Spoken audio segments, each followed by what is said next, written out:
अस्सलामुअलैकुम दोस्तों, civil solution channel में खुश आमदीद। आपका दोस्त ब्रदर आगा जी आपके लिए एक नए टॉपिक के साथ हाज़िर है। आज का जो टॉपिक है बड़ा ही इंटरेस्टिंग और समझने में बिल्कुल ही आसान है। अगर आपने बिल्कुल तवज्जो दी, काइंडली आपने चैनल को सब्सक्राइब करना है, लाइक करना है और शुरू से लेकर एंड तक आपने वीडियो ज़रूर देखनी है। आज का टॉपिक है how load transfer from slab to foundation.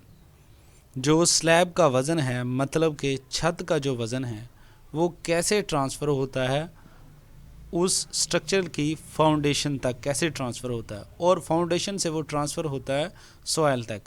वो मैंने आज आपको ये बताना है। तो उससे पहले, टॉपिक से पहले आपको मैं बताने वाला हूँ कि इसके जो कंटेंट है उसके बारे में उनका तारुफ पेश करने वाला हूँ। सबसे पहला जिसका कंटेंट है वो है slab. Next content beam. Next content है इसका column. Next footing. And next जो लास्ट पे जो है इसका कंटेंट, जो इसका आंसर है वो है सॉइल। सॉइल मतलब ज़मीन, मट्टी। तो चलते हैं अपने लेक्चर की तरफ के how load transfer from slab to foundation. दोस्तों, एक बात जो आपने ज़हन में रखनी है कि एक कानून है ग्रेविटी का, और ये लोड जो है वो ग्रेविटी के कानून के तहत जो ट्रांसफ़र होता है। ठीक हो गया। और दूसरा आपने ज़हन में ये रखना है कि एक रेक्टेंगल जो शेप में ये जो हमारी स्लैब है, छत है, उस पे जो वज़न है वो ट्रांसफ़र होता है उसके बीम पे। लेकिन वो ट्रांसफ़र कैसे होता है?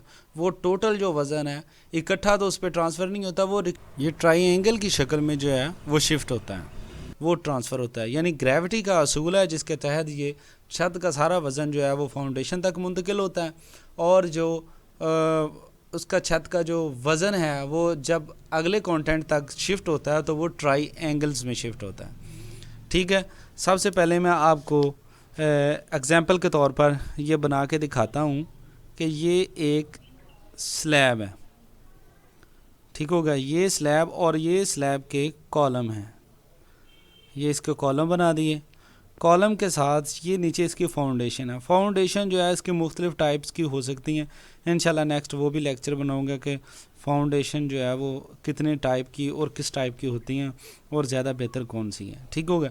अच्छा, तो ये स्लैब होगी, कॉलम हो गए और उसके फाउंडेशन होगी। मतलब जो कंटेंट मैंने आपको बताया स्लैब, स्लैब के बाद जो है वो बीम मैंने आपको बताया। यानी स्लैब जब अपना लोड, जो उस पर लोड डलता है ग्रेविटी के असूल के तहत, ठीक हो गया, वो आगे शिफ्ट करता है, नेक्स्ट अगले कंटेंट तक शिफ्ट करता है।